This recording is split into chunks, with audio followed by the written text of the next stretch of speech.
اعوذ باللہ من الشیطان الرجیم بسم اللہ الرحمن الرحیم السلام علیکم ورحمۃ اللہ وبرکاتہ۔ ناظرین، ایک انتہائی دلچسپ اور ایمان افروز واقعہ آپ کے گوشے گزار کرنے لگا ہوں۔ اسلامی تاریخ کا یہ واقعہ ایک میدانی جنگ سے شروع ہوتا ہے۔ ملک افغانستان کی سرزمین ہے اور کابل کا علاقہ ہے۔ اسلامی فوج کے لشکر نے ایک میدان میں پڑاؤ ڈالا ہوا ہے۔ طریق رات کا نصف حصہ گزر چکا تھا۔ دن بھر کے تکے ماندے مجاہدین اس سرزمین کابل کے میدان میں میٹھی میٹھی نیند کے مزے لوٹ رہے تھے۔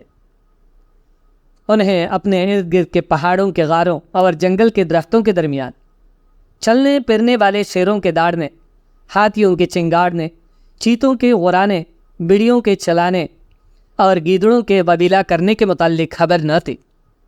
پہرے دار بھی اتنی رات تک پہرے دینے کے بعد اپنی خوابگاہوں میں سو چکے تھے۔ ان مجاہدین میں ایک بوڑھا مجاہد بھی تھا۔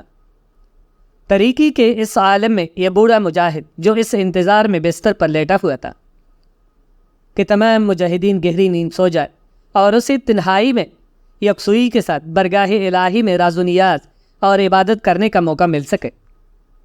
جب اس نے محسوس کیا کہ اب تمام مجاہدین گہری نیند میں مستغرق ہو کر خراٹے لے رہے ہیں، تو وہ اپنی خوابگاہ سے اٹھا اور دبے پاؤں چل کر چاوی سے باہر آ گیا اور چلتے چلتے قریبی جنگل کے درختوں کے جھنڈ میں داخل ہو گیا۔ اس بوڑھے مجاہد کا یہ روز کا معمول تھا۔ اسی دوران چھاونی میں موجود ایک دوسرا مجاہد جعفر بن زید کافی عرصے سے اس بوڑھے کی توف میں تھا کہ اگر یہ بوڑھا مجاہد آدھی رات کے بعد چپکے سے جنگل میں کیا لینے جاتا ہے۔ لہٰذا جعفر بن زید بھی اس انتظار میں جاگ رہا تھا کہ جب یہ بوڑھا مجاہد اٹھے اور وہ اس کا تعاقب کر کے کہ وہ کہاں کیا لینے جاتا ہے۔ بوڑھا مجاہد جب کچھ دور چلا گیا تو جعفر بن زید بھی اپنے بستر سے اٹھا اور فاصلہ رکھ کر اس بوڑھے مجاہد کے پیچھے درختوں کے جھنڈ میں داخل ہو گیا اور چھپ کر دیکھنے لگا کہ بھلا یہ بوڑھا مجاہد کیا کرتا ہے۔ بوڑھے مجاہد نے پہلے تو بڑے اطمینان سے وضو کیا اور پھر درختوں کے جھنڈ کے درمیان کپڑا بچھا کر نماز تہجد کی ادائیگی شروع کر دی اور بڑی رکعت آمیز آواز سے قرآن پڑھنا شروع کر دیا۔ جہاں کہیں جنت کا ذکر ہوتا وہاں اللہ سے جنت کا سوال کرتا، اور جہاں کہیں دوزخ اور اس کے عذابوں کا ذکر ہوتا وہاں گڑ گڑا کر اللہ کی پناہ مانگتا۔ اسے نماز میں تلاوت قرآن سے وہ لطف و سرور حاصل ہو رہا تھا جو بیان سے باہر تھا۔ وہ ابھی پہلی ہی رکعت میں تھا تو اس دوران ایک جنگلی شیر بھی ادھر آ نکلا اور اس بوڑھے کے قریب آ کر کھڑا ہو گیا۔ درخت کے پیچھے چھپے جعفر بن زید کی جب نظر اس شیر پر پڑی تو وہ مرے خوف کے لرزنے لگا اور جٹ پٹ قریبی درخت پر چڑھ گیا اور حدثہ محسوس کرنے لگا کہ یہ شیر ابھی اس بوڑھے مجاہد کو پاڑ کھائے گا۔ لیکن بوڑھا مجاہد مطلقاً حفظدہ نہ ہوا اور بدستور قرآن پاک کی تلاوت کرتا رہا۔ ایک دفعہ اس نے معمولی سی نظر ڈال کر شیر کو یوں دیکھا کہ گویا کوئی جنگلی چوہا ہو اور اسے ذرہ برابر بھی خاطر میں نہ لایا۔ جب اس نے کرت مکمل کر لی تو نہایت اطمینان سے رکوع میں چلا گیا اور اس میں بڑی رکت کے ساتھ تسبیحات پڑھی اور پھر سیدھا کھڑا ہو کر بڑے ادب سے اللہ کی حمد و ثنا بیان کرنے لگا اور پھر بڑے خشوع و خضوع کے ساتھ طویل سجدے کرتا رہا اور ان سجدوں میں سسکیاں لے لے کر روتا رہا۔ اس بوڑھے مجاہد نے اس طریقے سے نماز پڑھی گویا کہ وہ باری تعالیٰ کو دیکھ رہا ہو۔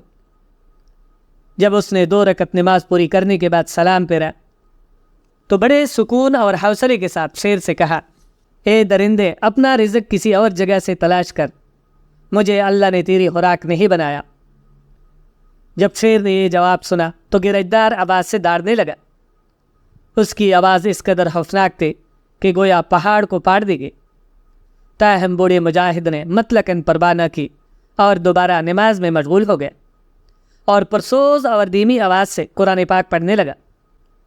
جب اس نے خشوع و خضوع کے ساتھ 8 رکعت اور 3 وتر مکمل کر لیا تو دوزانہ ہو کر اللہ تعالیٰ کی اتنی شاندار حمد و ثنا بیان کی کہ کمال کر دیا، اور پھر دونوں ہاتھ پھیلا کر اس قدر رویا کہ درخت پر بیٹھے جعفر بن زید کی بھی آنسو ٹپکنے لگے آخر میں اس نے اپنی طویل دعا اس التجا پر ختم کی کہ اے اللہ تو مجھے دوزخ کی آگ سے بچا لے، اور پھر میرے جیسا سیاہ کار تجھ سے جنت کا سوال کرے تو یہ چھوٹا منہ اور بڑی بات کے مترادف ہے۔ دعا مانگنے اور عبادت کرنے کے بعد پھر وہ دبے پاؤں واپس چھاؤنی میں آ گیا اور اپنے بستر پر خاموشی سے لیٹ گیا۔ جعفر بھی اس کے پیچھے پیچھے واپس آ کر اپنی خوابگاہ میں لیٹ گیا، لیکن اس کی نیند آنکھوں سے کوسوں دور جا چکی تھی۔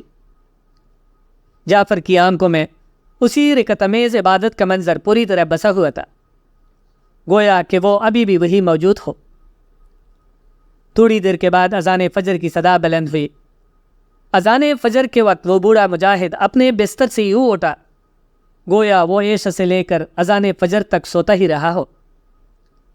رات کی تاریکیوں میں چوروں کی طرح چھپ چھپ کر عبادت کرنے والے اس بوڑھے مجاہد کا نام سلہ بن عشیم تھا۔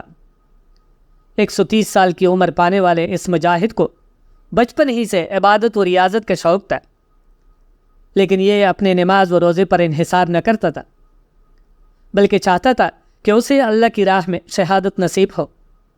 وہ اسی آرزو میں بڑے بڑے جنگی معارکوں میں حصہ لیتا اور نمور سے پسلاروں اور سرماؤں کو ان کی اوقات یاد دلا دیتا۔